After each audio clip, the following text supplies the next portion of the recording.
Hello and welcome to the next reading from the Filmgoer's Guide to God by Tim Cawkwell.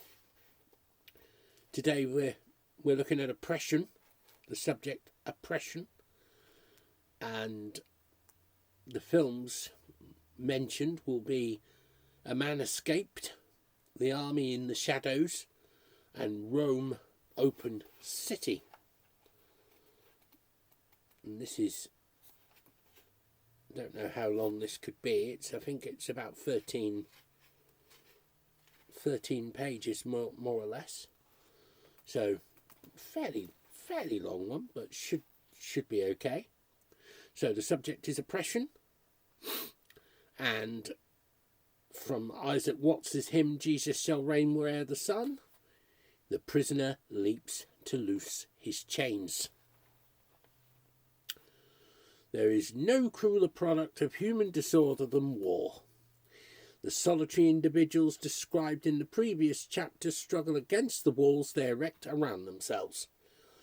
For prisoners of war, on the other hand, incarceration is not of their making, and they have committed no wrong except that of being on the side of the vanquished. For the existentialists of mid-20th century Europe, it was the public oppression of Nazi occupation felt keenly everywhere, which led to the cogent articulation, especially in France, of a philosophical response. Hence a pessimism, incubated during the war, grew after it into intellectual doubt about human freedom, and gave enormous currency to a view of the world ungoverned by God, from which the only conclusion could be that he did not exist. Both Robert Bresson and Jean-Pierre Melville were strongly shaped by the experience. Bresson spent time in a prisoner of war camp in 1940-41, while Melville was evacuated to England after Dunkirk and served with the Free French forces in North Africa and Italy. When each turned to making a film about France under the occupation, they avoided exact autobiography, but in choosing a narrative they both made very personal films to which they could bring some of their own experience, and in which their ideas about the meaning of human existence were expressed in the purest form. Robert Bresson used Escape from Montluc, an account by André Devigny of his escape from the German prison at Fort Montluc in Lyon. Devigny had become a resistant early on, and in 1942 joined the Gilbert network, covering the area from Lyon to Toulouse and southeastern France. In April 1943 he was arrested and imprisoned. Sentenced to death on the 20th of August 1943, he escaped on the 25th of August, 3 days before he was due to be shot. His story was first published as an article in Le Figaro Littéraire in 1954 under the title, and pardon my French, Un condamné à mort s'est échappé. A man under sentence of death has escaped, and tells of the extraordinary manner in which he did so. This involved dismantling the cell door, making ropes out of blankets and clothes, hooks out of a metal window frame, and calculating an escape route over the roofs and open ground. The enterprise required ingenuity, persistence, luck, imagination, and willpower. The suspense is not in the fact of the escape, but in the means of escape. Of this unlikely material, Bresson makes a religious fable. The drama in our lives is not in the fact of salvation, but the means of it. The clues to interpreting the story in this way are embedded in Devigny's account.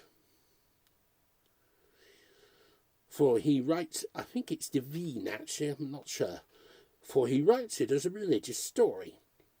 He tells us that he had become indifferent to religion on growing up, but once in prison this began to worry him.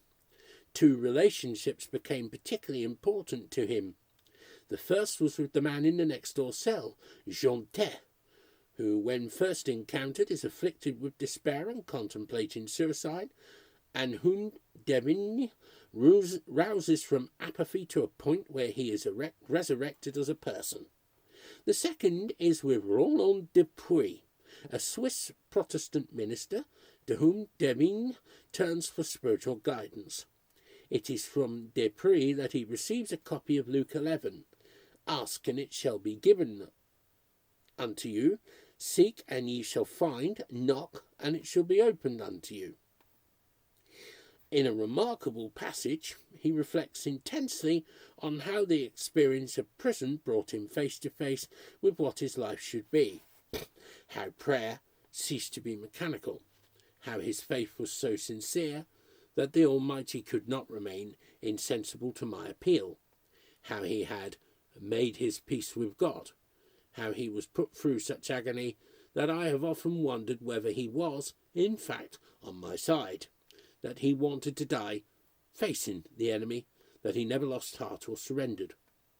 It is remarkable how Devine instills Jean Tet with a will to live, and receives in turn from Desprez the necessary spiritual peace to face up to his ordeal. Even in the harsh confines of Montluc, it was possible to forge a chain of community. Devine is remarkably sensitive to what was happening to him. He boasts of a certain congenital predisposition to good luck, but is simultaneously humble enough to discern two elements in his plan of escape, mine and God's. Where I wondered was the dividing line set. Divine aid would only come as I threw every physical and moral reserve I possessed into the balance. The publication of this account must have seemed to Bresson like one of those miracles that occur in his films of the 1950s. A chance incident in which the hand of God seems to be discernible. Even the title is compelling, for how better to describe the human condition for a pessimistic Catholic? A man condemned by the fall escapes damnation by means of the grace of God. The resulting film, made with Devine's help, is one of Bresson's purest. Bresson's religious outlook has been called Jansenist. In his case, Jansenism means, or Jansenism, means that there is an austerity both in the universe and in the way art depicts it, that predestination and chance have an intimate relationship, and that at root he cleaves to the tenet of salvation by grace. So one's immediate view of Bresson is as a pessimist. Life is predetermined, and the natural end is death, including death by one's own hand. Bresson's Catholicism is both maverick, since to endorse suicide is heresy, and orthodox, for while the end is death, it is often serene. For his part, Jean-Pierre Melville turned to the book by Joseph Kessel, L'Ami de Ombre, The Army in the Shadows, and in doing so interrupted his sequence of 5 gangster films, which we saw in what is chapter 5 in this book, which was Violence, which was the 4th reading after I did the prologue, replacing the cult of the criminal with the cult of the resistant as hero. Kessel's book, written in 1943, reflected vividly the stories of resistance that were coming out of occupied France. It clothes a narrative under the guise of various episodes from the life of a resistant, Philippe Gerbier, working under Luc Jardet. The middle section of the book is called Notes de Philippe Gerbier, in effect a journal of entries giving a brief impressionistic account of acts of resistance. Kessel, aged 48 in 1943, a war correspondent by profession and having served in the RAF during the war, was in a good position to collect dramatic stories about what was happening in France. Melville takes this material and shapes it into a continuous narrative beginning in October 1942 and ending in February 1943, a period in which the French population began to turn from support for Pétain and the Vichy government to a vivid detestation of the German occupation. Bresson's film opens without prevarication. The viewer sees a prisoner, André Devine, whom Bresson renames Fontaine for the film, in the back seat of a car waiting for the right moment to open the door and run. There are 2 false starts before a tram finally brings the car to a halt. Seizing the moment, the man jumps out and runs, only to be recaptured immediately by the Germans. The sequence is filmed from inside the car with a restricted field of vision, in which sounds alone without words tell us what happens. It is our imagination that creates the scene. Compare with this a sequence from Melville's The Army in the Shadows. Gerbier sits in the German HQ awaiting interrogation and torture. The German guards are taciturn. The building, a former hotel, is shrouded in silence. Through a whispered conversation with the man sitting next to him, he plots an escape. Suddenly, action erupts deliberately and precisely. Gerbier kills the guard with a premeditated snatch of the knife from the soldier's boot and the plunging of it into his neck. Both men run. That the anonymous prisoner either dies under a machine gun or escapes we are left to imagine, for we hear only the sound of gunfire, an exact and practical example of Bresson's theory put into practice in the opening sequence of A Man Escaped, just described, that the eye is in general superficial, the ear profound and inventive. Gerbier himself escapes. In order to hide from possible pursuers, he plunges breathless into a barber's shop. Will he be betrayed? The barber, played by Serge Reggiani, with a wonderfully hangdog wartime look, emerges from his basement, shaves him, and as Gerbier goes, gives him a coat. The escape sequence in the hotel takes 4 minutes and 30 seconds, and the asylum with the barber some 2 minutes and 45 seconds. The 2 episodes being linked with Gerbier running from the hotel and down a side street, his feet pounding on the pavement for half a minute. In all that 8 minutes, less than 100 words are spoken, the most urgent when Gerbier urges his fellow prisoner to make a dash for the doors, being conducted in a whisper. After Fontaine's failed attempt to escape from the car in A Man Escaped, the rest of the film is devoted to his escape from Montluc prison in an economy of words and precision of gesture, similar to the sequence of Gerbier's escape in L'Armée. Both are concerned to put the activities of the French resistance on a heroic plane. But in this common world of oppression and cunning, while Melville recognises a code of honour, Gerbier and the barber, no betrayal, Bresson sees the operation of grace. The wind blows where it wills. John 3 verse 8 in the Revised English Bible is the alternative title for A Man Escaped. In Melville, the wind is capricious and empty. In Bresson, it is spirit bestowing grace.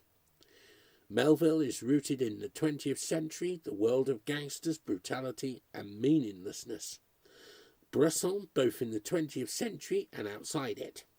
For example, when Melville's Gerbier kills the guard, the spectator is not spared the plunge of the knife in the neck. In A Man Escaped, Fontaine likewise kills a guard, but we are not shown it. We hear only the muffled grunt of the murdered man. Bresson both draws on the dramaturgic tradition of Greek tragedy, in which violence reported opens the imagination rather than closes it, and also performs an act of delicacy, which is out of sympathy with the contemporary cinema's love of graphic violence, drawing a discreet veil over Fontaine's committing of murder. Bresson and Melville make a fascinating pair. Bresson was 10 years older and had entered the film industry earlier before making his first full-length film in 1943. Melville, independent in mind and method like Bresson, made his first film, Le Silence de la Mer, in 1947. I think that's The Silence of the Sea, quite outside the industry. In doing so, he said that he wanted to attempt a language composed entirely of images and sounds, and from which movement and action would be more or less banished. So I conceived the film a little like an opera. Hence Melville chooses to ensure that his actors behave like statues, so that the spectator concentrates on the face and on the sounds. It is not difficult to see how this would appeal to Bresson, searching to banish theatrical manners from the cinema, and for whom gestures, even movements of the eyes, were always deliberate and made significant by the camera frame. Yet when The Army in the Shadows appeared in 1966, critics were tempted to call it Bressonian, an appellation which sparked comic indignation in Melville in an interview of 1971. "I'm sorry, but it's Bresson who has always been Melvillian." He argues that Bresson reaches his mature style with Diary of a Country Priest, and you will see that it's Melville, Journal d'un curé de campagne, is Le Silence de la Mer, which Melville had made 2 years earlier. Yet if there is a stylistic link and also an attraction to making a film about the facts of the war, the two filmmakers interpret them in radically different ways. Melville charts the desperate, comfortless state of humanity, which can only be alleviated by individuals sharing experience and adventure. For Melville, God does not exist. Like Camus, he believes that chance is the only reasonable divinity. Good fortune and misfortune are not the results of some guiding hand. By contrast, Bresson treats his story as a fable on the operation of the grace of God, drawing on Pascal's Writing on Grace, probably written between 1656 and 1658, to exemplify the Augustinian view of free will as opposed to the Calvinist version. God sent Jesus to redeem those he wished to save and deprive of grace those he wished to damn. All the one he calls Molinist, after Louis de Molina, who had written The Harmony of Free Will with the Gifts of Grace in 1588. God has a conditional will to save everyone, and whether good or bad use is made of this grace is a matter of human will. Devine has been condemned, but escapes the sentence by virtue of exercising his own will, aided by that of God. Both are concerned with heroic France, not the France of collaboration or of response to oppression by sullen indifference or introversion, but with the struggle in seemingly hopeless circumstances of the free human against walls, literal and metaphysical, that deny freedom. In Melville, the 7 main characters are canonized as types of the resistance. Gerbier and Mathilde are the loyal commanders in the field. Luc Jadot, innocent of arms, directs the grand picture, like the real-life Jean Moulin. Félix and Le Bison are the reliable executors of orders. Jean-François is the good-looking and likeable young man with an instinct for the right course. Claude Lemasque is uncertain of himself but wants to play his part. Both Kessel and Melville put them on a pedestal. Bresson's story is quite different, although it is Devine/Fontaine's human imagination that plots his escape, and although he has the moral support of his fellow prisoners, it is divine providence that leads to triumph. Compare the two endings. When Devine, Fontaine, and his young companion descend from the outer wall and escape into the cloud of steam enveloping the bridge over the railway, this metaphor for assumption into heaven occurs to the sound of the Kyrie from Mozart's Mass in C minor. In The Army in the Shadows, Melville, who, as we saw in Chapter 5, the 4th reading, was fascinated by the idea of honour and dishonour among thieves, with the result that his gangster films hinge on the idea of the double cross, makes an ironic and complex version of the double cross the dramatic climax of his war film. The cool and brilliant Mathilde has been arrested and a photograph of her daughter discovered on her person, a photograph which in a previous scene Gerbier had urged her to destroy. The Gestapo immediately know her weak point. Mathilde must tell them the names of other resistants, or her daughter will be sent to a military brothel in Poland to satisfy German soldiers from the Russian front. When Mathilde divulges 3 names and is freed in order to allow her to contact other resistants, Jadot and Gerbier realize she must be shot before she gives away others. Le Bison revolts at the prospect, but is persuaded by Jadot when he tells him that she is in effect asking for death, that unable to commit suicide she is pleading for execution. In the final sequence, a car containing Jadot, Gerbier, Le Masque and Le Bison turns into a street while Mathilde comes towards it on the pavement. Le Bison shoots her, and she collapses in a heap while the camera with the car speeds away from her. Mathilde is double-crossed by Jardin and the others for her own good and that of the resistance. Yet even the atheist Melville cannot help invest in this episode with an abstract quality, a suggestion of the mystical at the limits of human reason. In the penultimate sequences, Gerbier has been sprung from prison thanks to Mathilde's meticulous planning and execution, and has spent a month hiding in an obscure house in the country, living in solitary confinement behind closed shutters and not venturing out for fear of being seen. He has swapped one prison for another. 5 books have been provided to give mental comfort, not classics, not thrillers, not religious works. Instead, they are written by Le Patron himself, Luc Jardin, his saintly leader.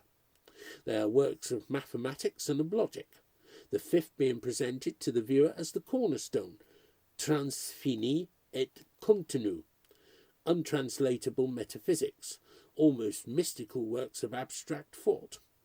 When Jardin arrives to discuss what to do about Mathilde, he presents it as a mathematical problem, which requires an answer.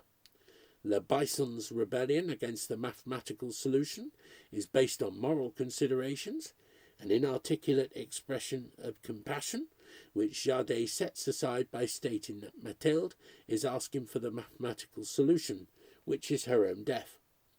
Le Bison accepts this, but after he has gone, Jardin admits to Gerbier that he is in no position to know whether Mathilde is choosing to be executed. Melville reveals a strong sense of honour and of loyalty, but none of a divine morality. While Bresson's A Man Escaped ends in triumph, The Army in the Shadows ends in defeat. A final credit tells us that Gerbier, Jardin, Le Bison and Le Masque were all killed within several months of the shooting of Mathilde. Interestingly, Bresson might have been drawn to an ambiguous middle ground, for Devine's original account of his escape from Montluc does not quite end with the escape from the prison. He and his companion are recaptured, and yet he escapes a second time, while his companion is never seen again. He sees his recapture as the mockery of God, but has the will to break free again, and in doing so is aided by a stranger. God must have sent him, I thought. One concludes that the pair of filmmakers represent 2 poles of French moral thought, one Catholic, the other divergent and unreconciled, linked by an invisible longitude of a shared past and shared stylistic concerns, 2 opposite halves of the same sphere. The Army in the Shadows opens with the recreation of a potent scene from newsreels of the period, that of soldiers of the German Wehrmacht marching down the Champs-Élysées in Paris. We first see an epigraph for the film, Mauvais souvenirs, soyez pourtant les bienvenus.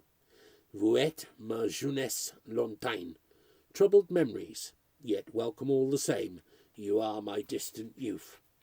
Then, with the camera at ground level, we see a column of German soldiers marching by the Arc de Triomphe and advancing towards the camera, all to the sound of a military brass band playing a melancholy march.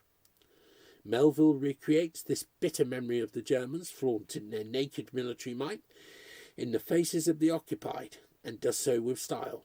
It both repels and fascinates him. It was shot early in the morning before the traffic started, as indicated by the presence of a floodlight placed high in a tree to assist with illumination. Yet if the newsreel is one precedent for his film, there is another as well, to which Melville makes conscious homage. Rome, open city, made almost 25 years earlier, begins in the dark. There is the sound of German song on the soundtrack. The Spanish steps in Rome's Piazza di Spagna can be dimly seen in the background. A vehicle disgorges a group of German soldiers who proceed to raid an apartment in search of an Italian resistance fighter. The voice of a radio announcer is heard. London calling Italy? Then quickly extinguished as we see Giorgio Manfredi make his escape over the rooftops. When the soldiers search the flat, they find only 2 old women crossing themselves and muttering Jesu. Work on the script for the Italian film had been started in September 1944, 3 months after Rome's liberation by Allied troops in June, and recalls events under the German occupation of Rome of less than 12 months earlier. Shooting of the film started in January 1945, and it had its premiere in September of that year. Its director was Roberto Rossellini, who, like Melville, was recalling the troubled times of occupation, but unlike Melville, doing so while the memory was raw and unmediated by time. After the desperate motivation of Gerbier and Mathilde in Melville's film, and the sight of Devine, Fontaine on a perpetual knife edge in A Man Escaped, it is something of a relief to turn to the full-blooded humanism of Rome, Open City, which has 2 heroes. One, the communist resistance leader Luigi Ferraris, alias Giorgio Manfredi, alias Giovanni S. Episcopo. The other, the Catholic priest Don Pietro Pellegrini. The story is a vivid one with several strands, wonderfully interwoven and brought tragically but satisfyingly together at the end. The main story is the hunt for Manfredi by Mayor Bergman of the Gestapo.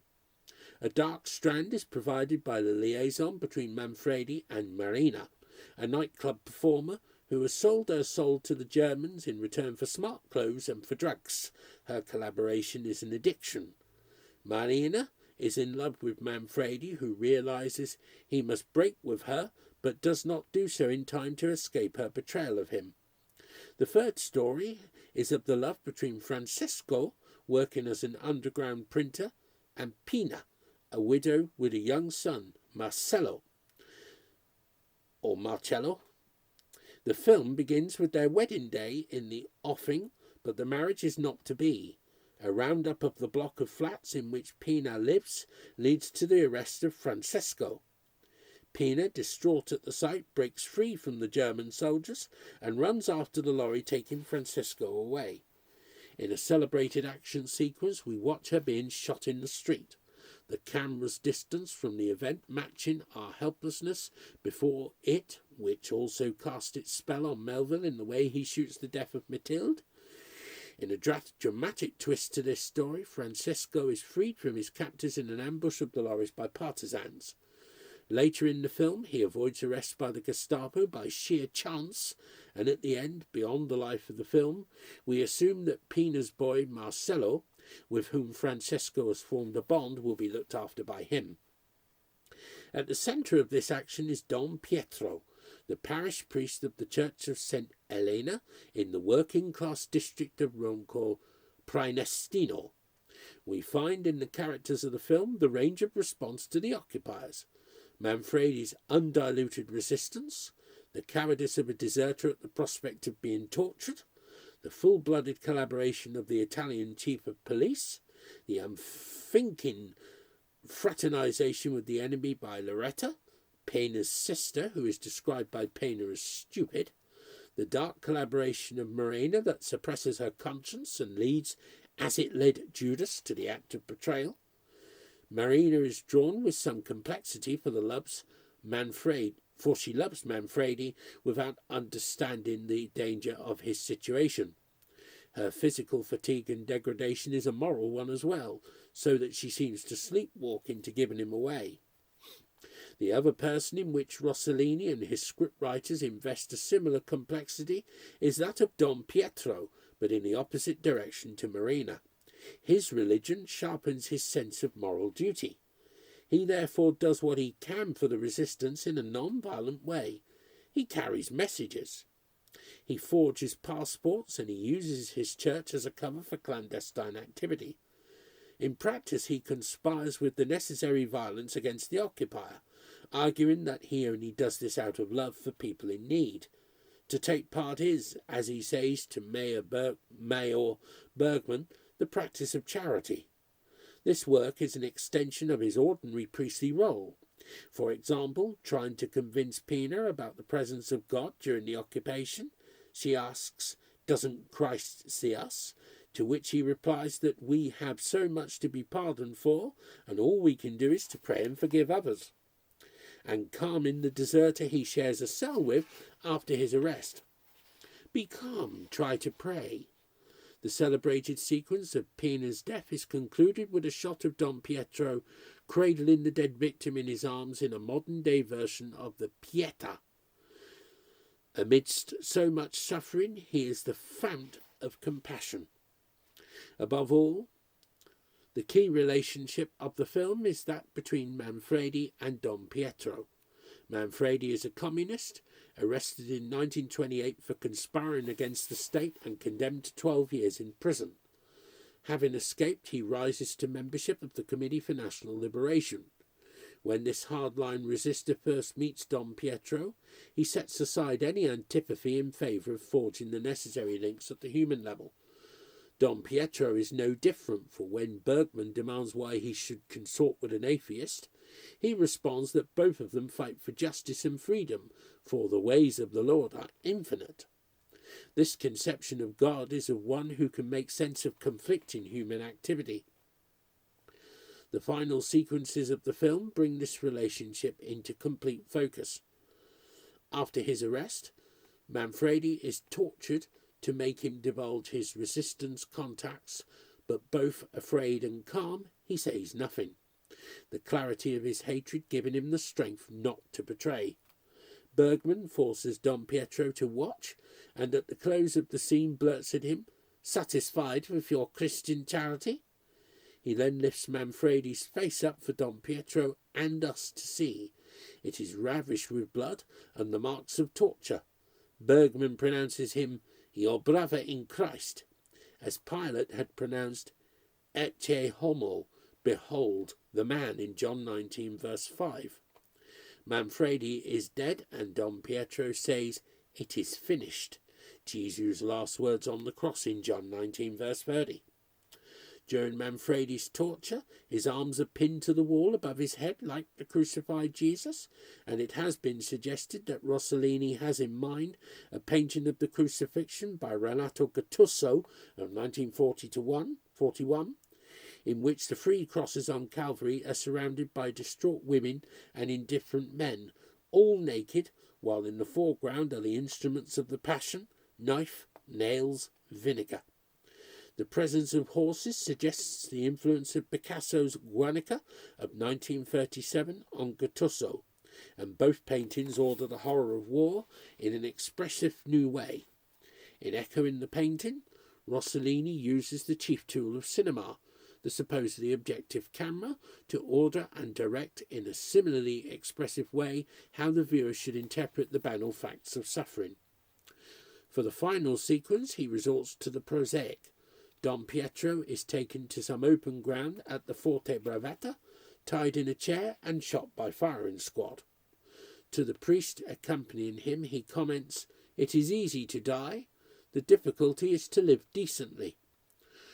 Rossellini deliberately films this dignified death in a matter-of-fact way. It is the torture sequence in the Gestapo HQ that he dramatises, and the crucifixion is reserved for the atheist Manfredi, his death being made a symbol for the murder of justice and freedom. It is films like Visconti's Ossessione and De Sica's Bicycle Thieves that most embody the neo-realist creed of shooting films with non-professionals in the open air. Rossellini distrusted neo-realist as a label for his films, but undoubtedly the documentary quality of the exterior scenes, coupled with the subject matter, turned the film into a shot heard round the world. While Rossellini does use non-professionals in Rome Open City, some of the roles being taken by friends, for the most part the film is shot indoors with trained actors in claustrophobic settings. Pina's cramped apartment, Don Pietro's vestry, the Gestapo HQ.